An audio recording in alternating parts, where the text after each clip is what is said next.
This is a picture of Princess Mako, or rather, former Princess Mako of the Japanese royal family. She is a former princess because she married the man in this picture, Komuro Kei, who is of commoner lineage. Now you might be wondering why I'm devoting even a second of my life to talking about royal gossip.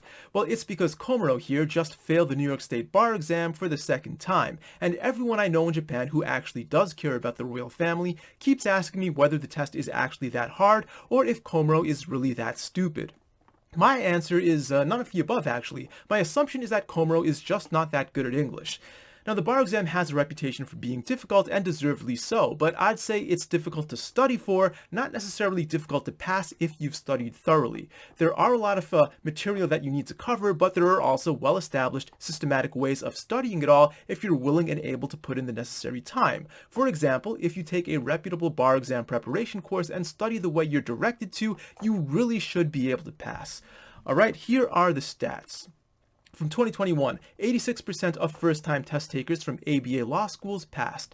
In other words, passing on your first time, like I did, is the rule, not the exception. And while it's fair to call it an accomplishment, it's also nothing to brag about. Now, there's just one caveat. Look at the row for foreign-educated test takers. This generally means that someone graduated from a foreign law school and then did an LLM at a US law school. This first-time pass rate plummets to 47%, and if you look at repeaters, that drops even further to 18%. Now, Komuro Kei wouldn't be considered foreign educated. He got his JD from Fordham University, which to my knowledge is a very good law school. I'd also be shocked if he couldn't afford to take a bar exam preparation course since he's working for a New York City law firm and probably makes a lot more money than I do.